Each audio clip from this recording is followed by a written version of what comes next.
अब ईमानदारी का दूध पीते रहेंगे तो इस बिहार में नहीं चलने वाला है। हम यहाँ पर 1 वर्ष से नहीं पढ़ा रहे हैं, 2 वर्ष से नहीं पढ़ा रहे हैं, 2019 से पढ़ा रहे हैं। और मार्केट में कुछ लोग ऐसे एजेंट बैठे हुए हैं जो क्वेश्चन आउट करवाते ही हैं, हर एक वर्ष करवाते हैं। और सरकार चाहे कितना भी कड़ाई क्यों न करवा ले, इस वर्ष भी क्वेश्चन आउट होगा, ठीक है ना। अरे जब उतना बड़ा बड़ा एग्जाम बीपीएससी का जब नहीं रुका, जिससे कोई लोग पढ़ करके अधिकारी बनते हैं, जब बीपीएससी का क्वेश्चन आउट हो जाता है बिहार में, तो फिर ये बोर्ड क्या चीज है भाई। बोर्ड तो एकदम मामूली हाथ का मैल है क्वेश्चन आउट करवाने वालों के लिए, ठीक है ना। जब बीपीएससी जिसको कि पढ़ करके लोग एसडीएम बनते हैं, अधिकारी बनते हैं, तो वो क्वेश्चन जब आउट हो जाता है बिहार में, तो इस बोर्ड का क्या महत्व है। और बोर्ड का क्वेश्चन प्रत्येक वर्ष आउट होता है, क्योंकि प्रत्येक वर्ष हमारे व्हाट्सएप पर परीक्षा से पहले आ जाता है, ठीक है ना। लेकिन इस वर्ष अगर आ भी गया तो इसमें कोई 8 दिन मेहनत करोगे, सुबह शाम मेहनत करोगे। यहाँ कोचिंग समाप्त होने के बाद में 3 से 2 घंटे बैठ के जो सर ने पढ़ाया था पूरा शिद्दत के साथ पढ़ के सोओगे, और सुबह उठने के बाद सारा वापस पढ़ोगे, उसकी प्रैक्टिस करोगे।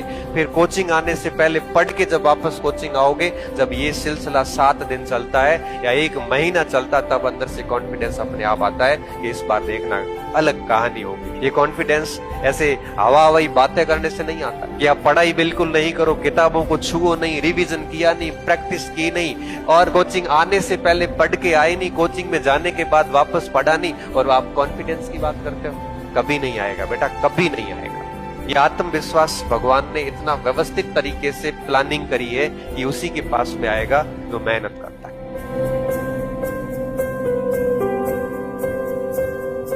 हम फिर से एक बार आपको सतर्क कर देना चाहते हैं, हम एक बार फिर से आपको सतर्क कर देना चाहते हैं कि चाहे कुछ भी हो जाए, ठीक है ना, चाहे कुछ भी हो जाए, लेकिन प्यारे बच्चों प्रत्येक वर्ष के अनुसार इस वर्ष आप लोगों को भी हम कह रहे हैं कि आप लोगों का परीक्षा है 17 फरवरी से। आप लोगों का हम 2 क्लास लेंगे प्यारे बच्चों। अभी तो हम सब रिवीजन करवा ही रहे हैं, पूरा रिवीजन एकदम दे दनादन करवा रहे हैं, लेकिन प्यारे बच्चे हम फाइनली आपको बता दें कि 16 फरवरी को शाम में हम आप लोगों का 1 क्लास लेंगे, और फिर हम 17 फरवरी के दिन सुबह में हम आप लोगों का 1 क्लास लेंगे, ठीक है ना। सुबह में हम 1 क्लास लेंगे, और यह 2 क्लास आपका पूरा खेल पलट देगा। यह 2 क्लास प्यारे बच्चे आपका पूरा खेल पलट करके रख देगा। हर एक वर्ष की भांति इस वर्ष भी आप लोगों का हूबहू क्वेश्चन प्यारे बच्चे यह 2 क्लास से। लड़कन रात भर तो ये सोच के नहीं सो पाते हैं कि अगर वो कामयाब नहीं होगा तो उनका जीवन कैसे चलेगा, क्या होगा उनके जीवन में। गांव घर के जो आस पड़ोस के लोग हैं वो क्या सोचेगा उनके बारे में। फलाना के बेटा जो है वो नालायक निकल गया है, ये सब सोच सोच के ना कितना लोग का नींद नहीं आता है। 2-3 बजे भोरवा तक जो है वो जगह रह जाते हैं,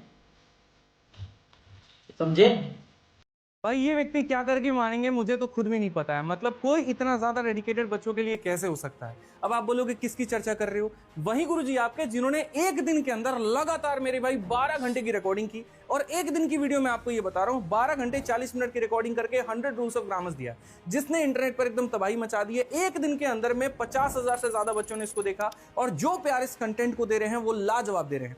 अगर आपने इस वीडियो को नहीं देखा तो जाकर के देखिए, ग्रामर का पूरा निचोड़ आपको मिल जाता है। और अभी ये खत्म हुआ नहीं था, तब तक हमारे मास्टर साहब जो है तुरंत यहाँ पर एक लाइव का इवेंट लेकर के आ गए, जिसमें बच्चों को वो और गिफ्ट देना चाहते हैं।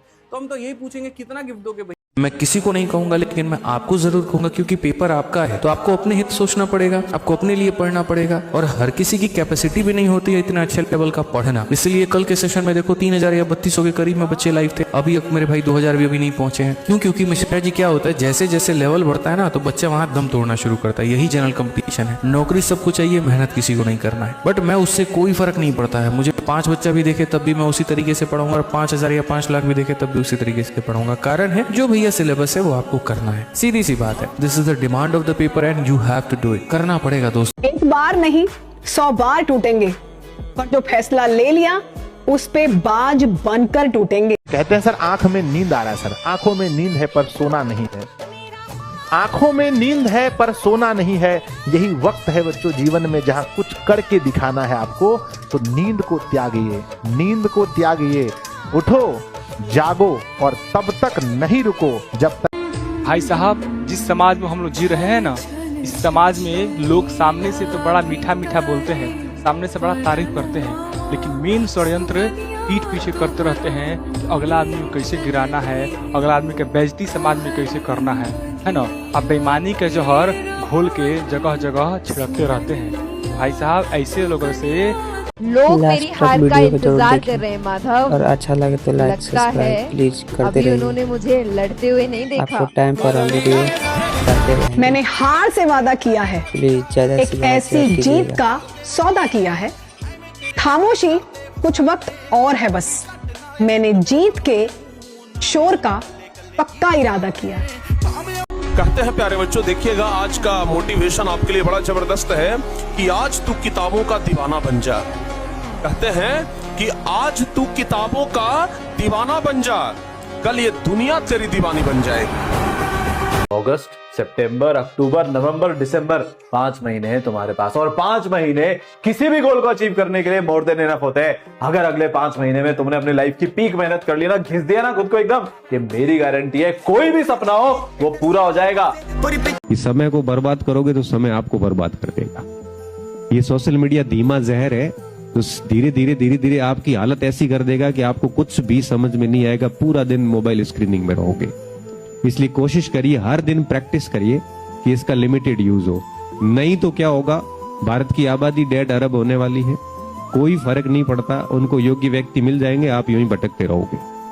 अगर आप अपना समय इन मोबाइल की दुनिया में खराब करोगे तो बीमार भी हो जाओगे और हासिल भी कुछ नहीं होगा, और जिंदगी की एक मोड़ पे जाके रिग्रेट होगा कि बहुत अच्छा अवसर था लेकिन हम उसको भुना नहीं पाए। और रिग्रेट का मतलब पता है क्या होता है? रिग्रेट का मतलब होता है मरना नहीं है, लेकिन हर दिन सोच सोच के मृत्यु जैसा भाव आता है कि काश मैं भी कर लेता, और मैं इन लोगों से ठीक था लेकिन नहीं कर पाया। मेरे कई सारे जूनियर जो मेरे से ठीक नहीं थे वो अच्छा सा कर गए क्योंकि उन्होंने समय का यूज किया था। इसलिए थोड़ा सा दुनिया में सबसे बुरा पता है क्या होता है दोस्त? जब आप शिद्दत से मेहनत करें और आपकी मेहनत पे सवाल उठा दिया जाए, उससे बुरा कुछ नहीं हो सकता। एक स्टूडेंट कभी पढ़ाई से परेशान नहीं होता है। एक स्टूडेंट को सबसे ज्यादा परेशान पता क्या होना पड़ता है? सबसे ज्यादा परेशानी आती है जो वो मेहनत करे और उसकी मेहनत पे सवाल खड़े कर दिए जाए।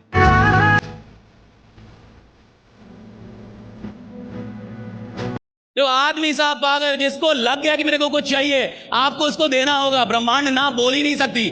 अगर आदमी अपनी औकात पे अड़ जाए, औकात पे उतर जाए, उसको हर चीज मिलती है। सवाल यह है कि आप कैसे लोग के साथ काम कर रहे हैं, क्या किस माइंडसेट में काम कर रहे हैं। देखिए, 2 माइंडसेट होता है। एक, मैं ट्राई करके देखता हूं, हो गया तो ठीक, नहीं तो कोई बात नहीं। ये है गरीबों का माइंडसेट।